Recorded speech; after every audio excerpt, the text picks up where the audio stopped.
만나서 반갑습니다. 자, 오늘 말씀은 시대 속에 자녀를 향한 하나님의 계획, 이런 제목을 생각했습니다. 2023년도 이제 여름이 이제 지나가고 있죠. 여름이 지나갈 때 우리는 참 여러 가지 마음이 기대감도 있고 또 가을이 오겠구나 이런 좋은 마음도 있는데요. 사실은 우리 마음속에 여러 가지 무거운 것들이 많이 있어요. 왜냐하면 코로나가 지금 계속 진행되고 있죠. 그 다음에 굉장히 어려운 사건들이 우리 주변에 많이 일어났습니다.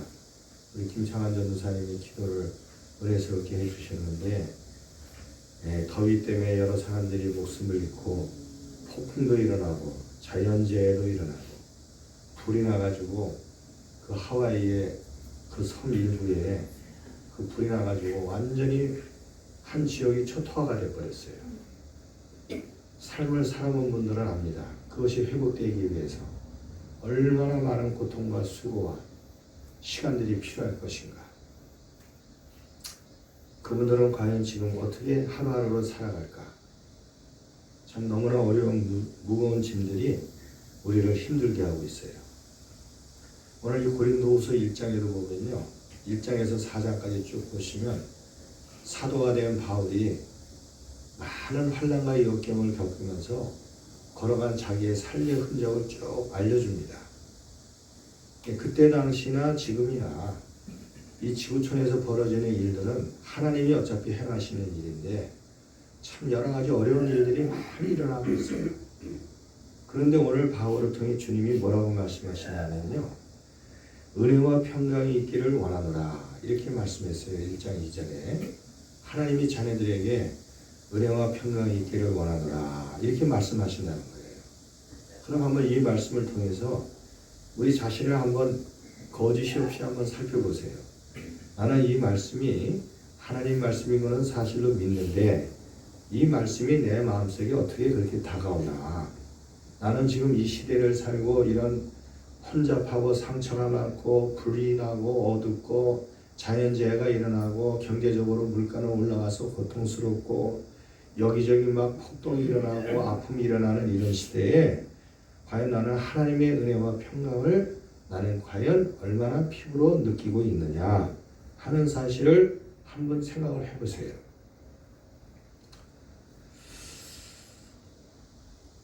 우리 마음속에는 은혜와 평강이 아니라 우리 마음속에는 두려움, 염려, 갈등, 분노, 내가 얼마나 어려운 줄 아냐? 누가 내 마음을 위로해 주냐?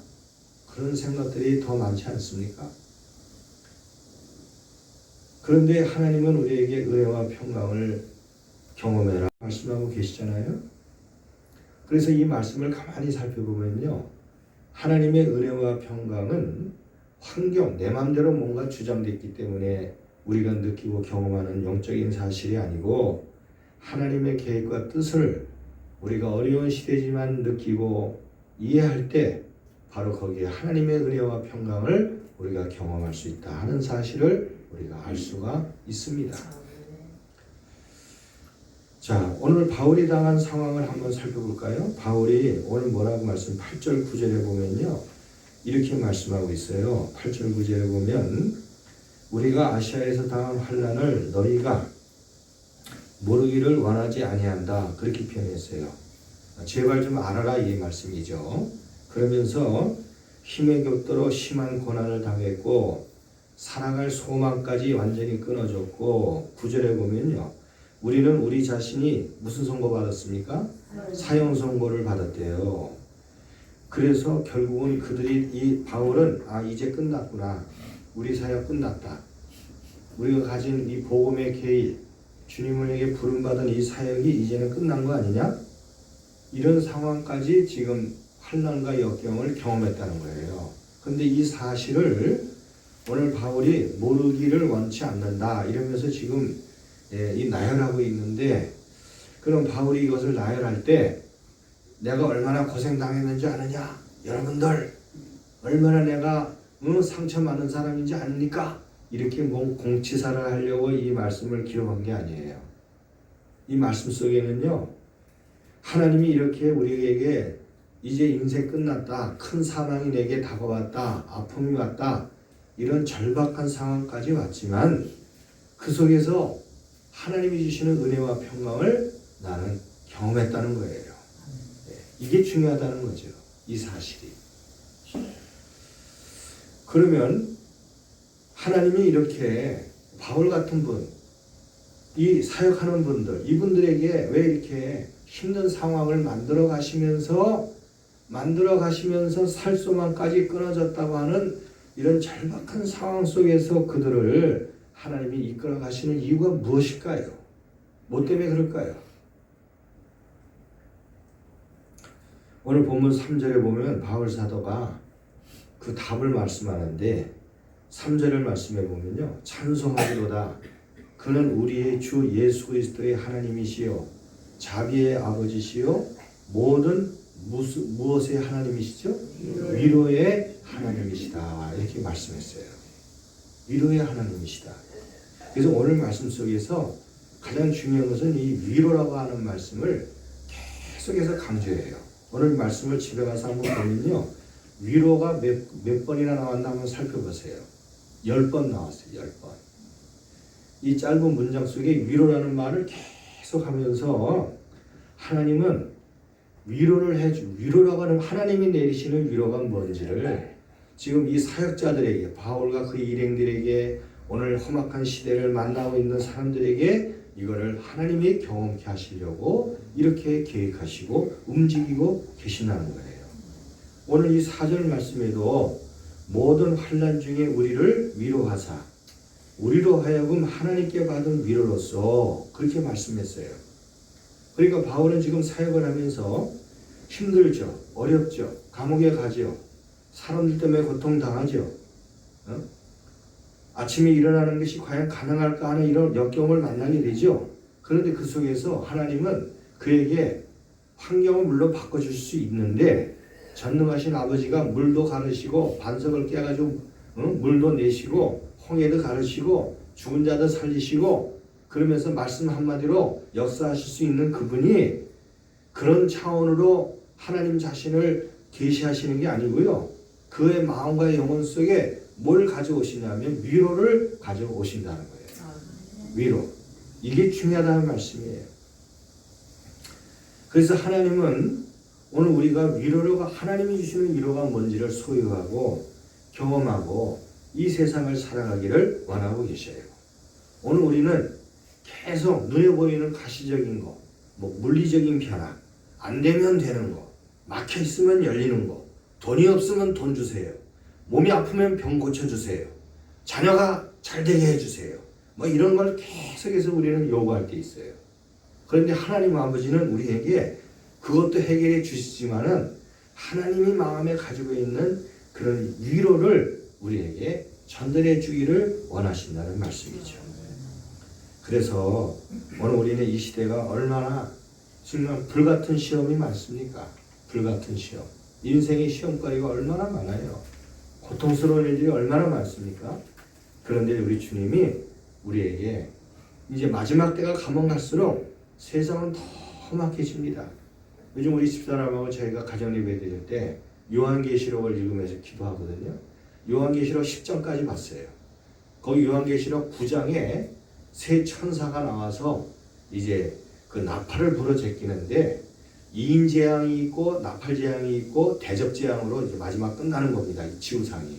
그런데 2인 재앙 안에서 구체화돼서 나팔 재앙이 나오고 구체화되면서 이제 대접 재앙이 나오는 거예요. 그러니까 깔때기처럼 이렇게 좁아지면서 마지막에 예수님이 오시게 되는데 이 땅에 있는 사람들에게 많은 역경과 환난의 바람이 불어요. 결국 오늘 우리는요. 하나님이 우리에게 주시는 진정한 가치가 뭔지를 이 마지막 때에 잘 발견하고 마음에 간직해야 합니다. 그러면 하나님은 오늘 우리에게 어떤 위로를 해주시느냐? 세 가지 위로를 하나님 우리에게 주신다고 사도 바울이 말씀하고 있어요. 첫째는요. 위로를 경험한 사람들을 통해 위로 사역을 하도록 하나님 우리에게 위로를 베풀어 주신다. 그렇게 말씀하고 계십니다. 그래서 오늘 4절의 말씀에 보면 하나님께 받은 위로로서 모든 환난 중에 있는 자들을 능히 위로하게 하시는 이시로다 그랬어요. 누가 그렇게 하시느냐? 하나님이 그렇게 하신대요. 그리고 오늘 이 바울과 그의 일행이 사역을 하면서 환난 역경을 경험했어요.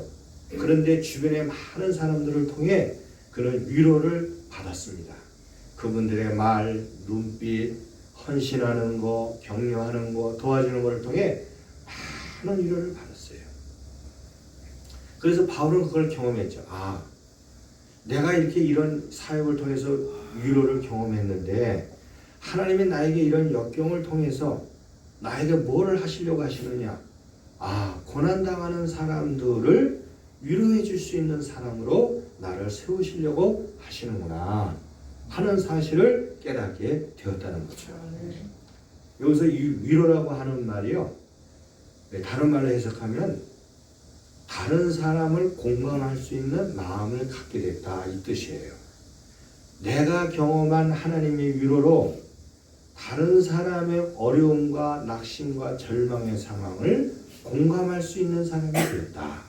그래서 사람들이 아프고 힘들 때 어떤 마음이 생기냐면 그 마음 속에서 굉장히 아프겠구나, 힘들겠구나, 내가 어떻게 하면 저분에게 힘을 줄 수 있을까, 어떻게 하면 내가 도움의 손길을 줄 수 있을까, 저분이 생각하고 있는 간절한 마음이 뭘까, 그런 생각을 하면서 사람들을 만나고 대화하는 이러한 상태를 바라고 있는 위로라는 표현을 쓰는 것이죠.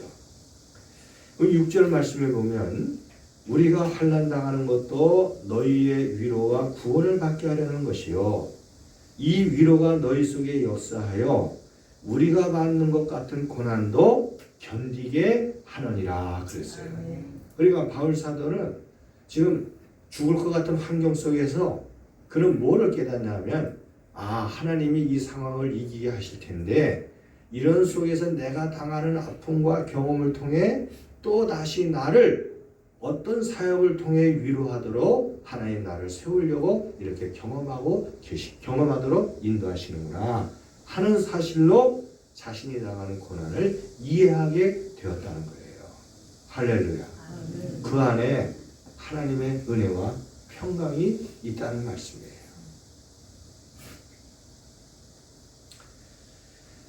위로라고 하는 것은요, 오늘 말씀에도 보면은 견디게 한다고 그랬거든요. 위로는요, 3가지 요소가 있어요. 사람을 견디게 만듭니다. 견디도록. 격려해줘요. 지탱해줍니다. 영어로 sustain이라고 그러는데, 지탱하게 만들어줘. 견디게 만들어요. 견디게. 2번째는요, 힘을 줘요. 힘을 줘요. 잘하고 있습니다. 힘을 줘요. 저는 임종을 많이 장례도 치러봤는데요. 그 장례 치를 때 그분에게 눈을 감으려고 이제 마지막 이 세상을 정리하고 가셔요. 그분에게 가장 해줄 수 있는 가장 소중한 말이 뭐냐면요. 수고했습니다. 열심히 사셨습니다. 애쓰셨습니다. 자랑스럽습니다. 천국에서 뵙지요. 정말 애쓰셨습니다. 그러면서 손을 이렇게 잡아줄 때 그분이 정말 위로를 받는 거예요.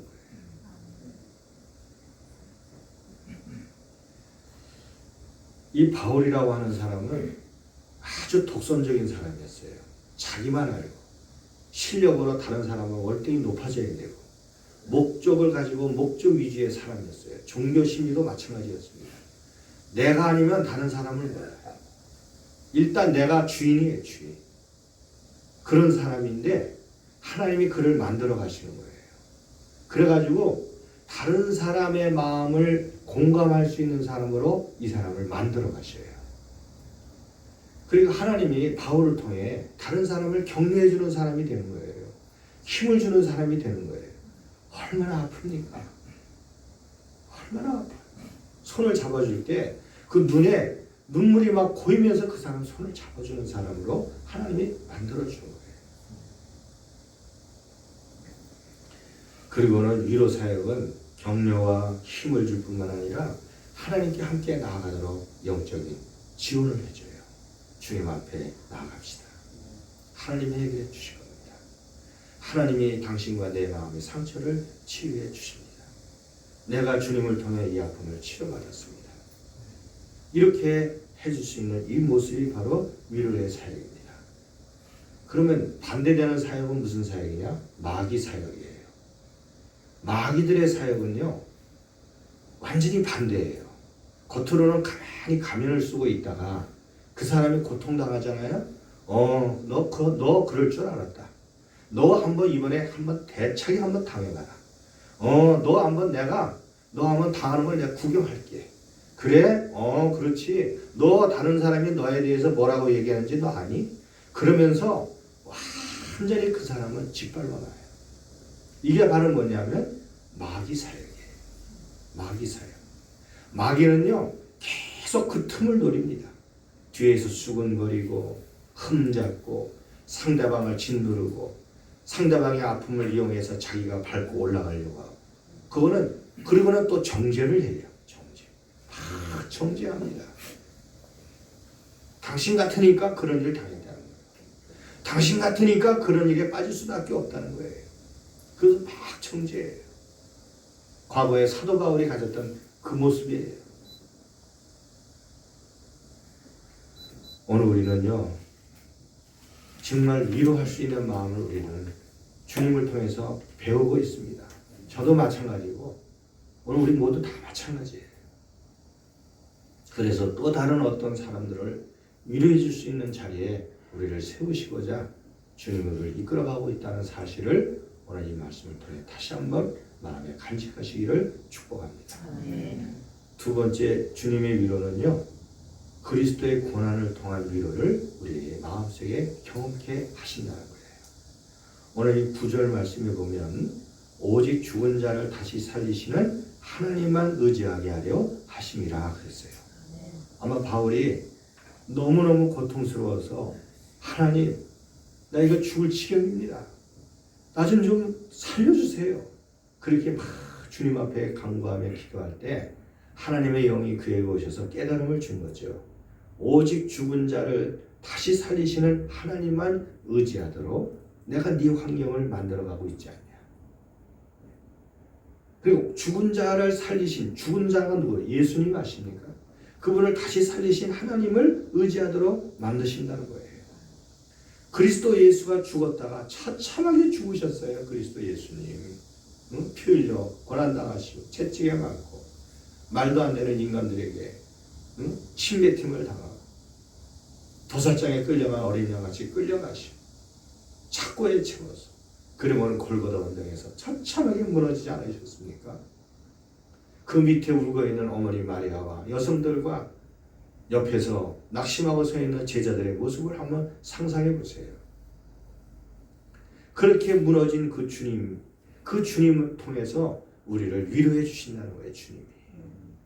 5절 말씀에 보면요, 우리 5절 말씀 같이 한번 읽어볼게요. 5절 말씀 시작. 그리스도의 고난이 우리에게 넘친 것 같이 우리가 받는 위로도 그리스도로 말미암아 넘치는 거다. 그리스도로 말미암아 위로가 하나님이 넘치게 해주신대요. 우리 예수님은요, 6절 말씀에도 그런 말씀이 있네요. 이 위로가 너희 속에 역사하여 우리가 받는 것 같은 고난을 너희도 견디게 하나니라 그랬어요. 그러니까 예수님이 우리에게 주시는 위로는 뭐냐면요, 죄인들의 죄를 용서해 주시는 그 역사가 그 예수님의 고난 속에 쫙 품어져 있어요. 죄인들의 죄를 용서하시고, 그 다음에 원수들을 긍휼히 여기는 그 긍휼하심이 그 안에 있습니다. 그리고 모든 결과를 하나님께 맡기시는 그분의 위로가 그 속에 있어요. 그리고 자기를 다 내려놓으시는 거예요. 뿐만 아니라 하나님이 원하시는 선을 이루시면서 하나님을 의지하시는 그의 소망이 그의 안에 있어요. 그래서 우리가 예수님을 바라볼 때, 우리가 고난당하면서 막 가슴이 무너지고 힘들 때 우리 예수님을 쫙 바라볼 때 그 예수님을 통해서 우리에게 하나님이 위로를 해주시는데요, 뭐라고 오시냐면은 용서하심, 긍휼히 여기심, 주님 앞에 맡기심, 자기를 내려놓게 하시는 것, 하나님께서 이루시는 선을 바라보게 하시는 그 위로를 우리 마음속에 쫙 내려주십니다. 그래서 막 급해지고 다급해지고 정죄하고 싶고 환경을 탓하고 싶고 원인을 분석하려고 하고 누군가 희생양을 찾으려고 하고 누군가 분풀이를 해야 되고 누군가에 대한 나의 감정을 폭발시켜야 될 우리 마음속에 하나님의 그리스도를 통한 위로가 내 속에 찾아오면서 긍휼과 용서와 맡겨야 된다. 내가 편화되어야 된다. 내가 누구를 탓하랴. 하나님이 이것을 통해서 나에게 이루고자 하는 것이 있지 않은가. 이러한 위로의 마음이 우리 마음을 차지하게 되는 것이죠. 우리는 하나님의 그리스도를 통한 위로를 가진 하나님의 사람이 되기를 주님이 간절히 원합니다. 우리 마음속에. 이 위로를 가진 한 여성이 나와요. 성경에. 저는 이 여성을 요즘 많이 생각하는데 이 여성이 누구냐면요. 누가복음 2장에 나오거든요. 성경을 빨리 찾으신 분 한번 찾아보세요. 누가복음 2장 36절에서 39절에 거기 한 여성분이 나옵니다. 네, 누가복음 2장 36절에서 39절. 자, 찾으셨죠? 자, 36절에서 39절 같이 읽어봅니다. 시작. 또 야셀 지파 바누엘의 딸 안나라는 선지자가 있어 나이가 매우 많았더라. 그가 결혼한 후 7해 동안 남편과 함께 살다가 과부가 되고 84세가 되었더라. 이 사람이 성전을 떠나지 아니하고 주야로 금식하며 기도함으로 섬기더니 마침 이때에 나와서 하나님께 감사하고 예루살렘의 성령을 바라는 모든 사람에게 그에 대하여 말하니라. 주의 율법을 따라 모든 일을 마치고 갈릴리에 온 동네 나사렛에 이르니라. 아멘. 여기 보면 이 안나라고 하는 이분, 야셀 지파의 안나라고 하는 이 여성분이 나오는데 이분이 남편과 헤어져 가지고 84세가 되셨어요. 7년 동안 남편과 살았습니다. 그러니까 20살 때 결혼했다고 하면 27살에 과부가 된 거예요. 84세까지 살았으니까 50몇 년을 혼자 사신 거죠. 그런데 성전을 떠나지 않고 주님을 바라보고 있는데 그 앞에 아기 예수님이 등장합니다. 그래서 이분이 뭐라고 표현하냐면은 38절에 예루살렘의 속량을 바라는 모든 사람에게 그에 대하여 말했다. 이렇게 표현했어요.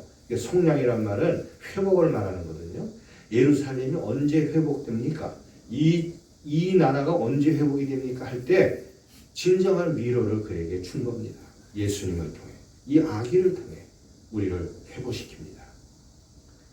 그리스도를 통한 위로가 그의 마음속에 있었던 것이죠. 오늘 우리도 하나님의 위로를 가진 하나님의 사람이 되기를 진심으로 축복합니다. 그 다음에 마지막 세 번째는요. 기도를 통하여 우리에게 있는 소망을 견고케 하시는 위로를 이루어 주셔요. 자, 오늘 이 말씀 보면 7절 말씀을 보면요. 너희를 위한 우리의 소망이 견고함은 너희가 고난에 참여한 자가 된 것 같이 위로에도 그러할 줄을 알미라 그랬어요. 이제 이분들은 위로의 줄을 붙드는 사람이 됐어요. 하나님이 지금 역경을 통해서 내게 뭘 이루어 주실지를 딱 알고 이제는 하나님의 위로가 나한테 필요합니다. 딱 붙들어요.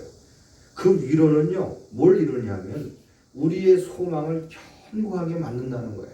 우리의 소망. 우리 성도님들의 소망은 무엇입니까?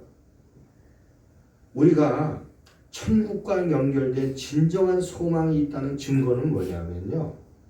고난이 와도 견디며 살아가는 겁니다. 할렐루야. 이것이 바로 뭐냐면 진정한 소망을 내가 가지고 있다는 거예요. 그래서 초대교회 성도들은 순교의 자리까지 갈 수가 있었던 거예요. 왜? 천국에 대한 소망이 그들이 걸어가야 될 그 길을 계속 격려하도록 만들었어요. 하나님의 위로는 우리에게 뭘 줍니까? 우리의 소망을 견고하게 만들어 가시는 거예요. 하나님은 자녀들에게 역경이 올 때 기도의 자리로 그들을 초청하죠. 기도의 자리로. 오늘 여기 바울이 11절에 보면 본문의 11절에 보면 기도를 말합니다. 너희도 우리를 위하여 간구함으로 도우라. 이는 우리가 많은 사람의 기도로 얻은 은사로 말미암아. 그렇게 표현되어 있거든요. 그러니까 사람들이 고난을 통해서 하나님께서 기도의 자리로 그분들을 초청하셔요. 초청하십니다. 유다의 왕 히스기야 왕을 보십시오. 너는 이제 유언하라. 살지 못한다. 이사야 선지자가 와서 그에게 답을 주고 가잖아요. 그때 히스기야가 그 선지자를 돌려보낸 뒤에 하나님께 눈물을 벽을 긁으면서 기도할 때 하나님이 그 기도를 들으셔서 그의 생애를 15년 연장시켜 주잖아요. 여호사밧 왕이요, 나라가 완전히 풍전등화에 빠졌어요. 모압의 연합군, 다섯 민족의 연합군을 해가지고 나라를 완전히 짓밟으러 찾아왔습니다. 그냥 밟고 지나가면 다 죽는 거예요. 너무 많이 왔기 때문에. 그때 여호사밧 왕이 하나님 앞에 두 손 들고 아이들까지 다 나와서 부르짖고 기도하잖아요. 그때 하나님이 찬양대를 세워가지고 골짜기에 내려보내면서 그 적들을 다 물리쳐 주잖아요. 그처럼 하나님은 오늘도 우리에게 기도의 자리를 우리로 불러주신단 말이에요. 기도하게 할 때 우리에게 뭘 주시냐면 우리의 소망을 견고하게 붙들어 주셔요. 우리가 진정 가져야 될 소망, 나그네로 왔다가 잠깐 왔다 가는 그런 인생인 것을 알게 하시고 세상에 너저분한 거 이런 것들에 붙들리지 말고 정말 우리가 붙들고 하나님의 영광, 하나님이 나를 통해 기뻐하실 그 소망을 붙들면서 우리가 살아가도록 주님 우리의 소망을 견고하게 만들어 주신다는 거예요. 그럼으로써 우리가 가야 할 그 길을 흔들리지 않고 고난이 와도 핍박이 와도 낙심이 와도 그 견고한 소망 때문에 견디면서 그 길을 나가도록 우리를 이끌어 주시는 거예요. 그래서 사람들이 사도 바울을 보고 그러는 거예요. 당신은 어떻게 그렇게 고난을 당하면서도 그렇게 감사를 외치고 천국이 있다는 것을 말하고 복음을 말하면서 그 길을 걸어갈 수가 있겠습니까? 당신을 보니까 내가 정말 감동을 받습니다. 이런 고백을 하도록 만들어 놨어요. 오늘 여기 보니까 뭐라고 표현해? 11절에 많은 사람의 기도로 얻은 은사로 말미암아 많은 사람이 우리를 위하여 감사하게 하려 함이라고 그랬어요.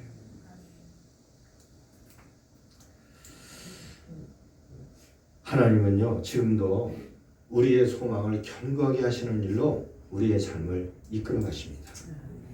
저는 이 8월 달이 되면은 저희 집에 큰 아픔이 있었어요. 저희 집에. 제가 저희 집이죠. 우리 집사람 집은 아니고 저희 집. 8월 16일 날 엊그저께도 저희 큰 형수 집에 가가지고 추도 예배를 드리고 왔어요. 형님이 돌아가셨기 때문에 37년 됐습니다. 지금 돌아가신 지. 그 애들 조카 애들 보면은 지금도 가슴이 너무너무 아파요. 그때 하나님이 우리에게 무슨 말씀을 주셨냐면 그 형님 비석에다가 뭘 세워놨냐면요, 고린도후서 4장 17절에서 18절인데 이 말씀을 우리 고모님이 횡성감리교회 장로님이셨어요. 그분이 이 말씀 비석에 넣자 이래가지고 그 넣은 거거든요. 그 말씀이 뭐냐면요, 우리가 잠시 받는 환난에 경한 것이 지극히 크고 영원한 영광에 중한 것을 우리에게 이르게 함이니 우리가 주목하는 것은 보이는 것이 아니요 보이지 않는 것이니 보이는 것은 잠깐이요 보이지 않는 것은 영원함이니라. 맞습니다. 하나님은 우리 눈에 보이는 어떤 것을 하나님은 우리로 눈앞에서 우리를 정리해 놓으실 때가 있어요. 그것은 우리가 정말 바라봐야 될 그것이 뭔가를 우리에게 알려주시기 위한 거예요. 우리는 앞에 있는 현상을 바라보는 가는 사람이 아니고 영원한 영광의 세계를 바라보고 가야 될 사람이라는 사실을 확인시켜 주는 거죠. 물론 그 작업 가운데는 너무나 아프고 힘든 상황이 우리에게 다가올 수 있습니다. 그러면서도 주님은 바로 그 견고한 소망을 갖도록 우리를 붙들고 나가시고 계시는 거예요. 21세기에 가장 존경받는 사람이 있습니다. 이분은 흑인인데 대통령이셨어요. 그 분 누군지 아십니까? 지금은 작고하셨죠. 남아프리카의 넬슨 만델라라고 하는 대통령입니다. 이분이 흑백 논리 때문에 감옥에 20년 동안 갇혀 있었어요. 그런데 이분이요, 나중에 이제 대통령이 됐잖아요. 70대 후반에. 그분이 대통령이 됐는데, 그분이 대통령이 돼서 취임식 할 때 그 맨 앞자리에 누가 앉았냐면 이 넬슨 만델라를 가장 괴롭혔던 정적이었어요. 그 사람을 부통령으로 딱 세워가지고 그 사람을 딱 앞에 앉혀놓습니다. 그리고는 이 넬슨 만델라 대통령이 뭘 하고 그랬냐면 이런 말을 했어요. 내가 오늘 이 자리 대통령이 된 것은 내 안에 있는 신앙의 소망 때문입니다. 내가 감옥에서 살아남은 것은 주님이 주신 소망 때문입니다. 그러면서 그가 고백을 했어요. 그러니까 그에게 있는 견고한 소망이 그 앞에다가 자기의 정적인 그 정적을 부통령으로 세워놓을 수가 있었고, 그 견고한 소망이, 그 소망 때문에 환경을 이기고 그가 감옥에서 견디고 살아남을 수가 있었고, 그 견고한 소망이 결국은 그가 가야 할 그 길이 뭔지를 붙들고 끝까지 갈 수가 있었던 거예요. 그가 결국 세상을 타계에서 떠났지만은 전 세계 가장 많은 사람 앞에 감동을 주는 사람으로 오늘날까지 서 있잖아요. 하나님이 이처럼 우리에게 역경 속에서 우리에게 정말 필요한 위로를 통해 우리의 소망을 견고하게 해주시고 계셔요. 로마서 5장 3절과 4절에 사도 바울이 이렇게 말씀합니다. 다만 이뿐 아니라 우리가 환난 중에도 즐거워하나니 이는 환난이 인내를, 인내는 연단을, 연단은 소망을 이루는 줄 압니다. 소망이 부끄럽지 아니하면 우리에게 주신 성령으로 말미암아 하나님의 사랑은 우리 마음에 부은 바 됨이니. 그랬어요. 하나님은 우리에게 환난과 역경을 통해 소망을 견고하게 하시고 그 소망으로 우리에게 하나님의 사랑을 우리 마음에 간직한 자녀로 우리를 계속해서 변화시켜가고 계셔요. 성도님들은 하나님을 사랑하시죠? 네. 이제 말씀을 맺습니다. 삶의 어려움이 우리를 힘들게 합니다. 앞으로 마지막 때가 되면 더 힘들어질 거예요. 아직도 전염병은 사라지지 않았지요. 물가는 올라가지요. 사람들은 점점 사나워지지요. 사람들은 영적인 가치를 포기하고 있지요. 어렵고 힘든 상황입니다. 오늘 이런 상황 속에서 또 개인적으로도 불같은 시험을 우리가 얼마나 많이 당합니까? 이런 속에서 오늘 우리가 정말 붙들어야 될 것은 무엇입니까? 하나님의 위로가 나를 하나님 지켜주시고 인도해 주옵소서. 고백하는 하나님의 사람들이 되어야 될 줄 믿습니다. 그래서 하나님, 내가 이 역경을 잘 이기고 다른 사람을 위로해 줄 수 있는 사람으로 나를 더욱 성숙시켜 주옵소서. 내 안에 그리스도를 통한 진정한 위로가 내 안에 있게 하여 주시옵소서. 뿐만 아니라 내 안에 있는 소망을 견고하게 하셔서 내가 가야 할 그 길을 고난 속에서도 견디며 나가 변화를 이루어 다른 사람에게 감사를 일으킬 수 있는 삶의 변화가 나에게 일어나게 해 주시옵소서. 우리가 기도하면서 남은 생애를 펼쳐나가시기를 축복합니다. 우리가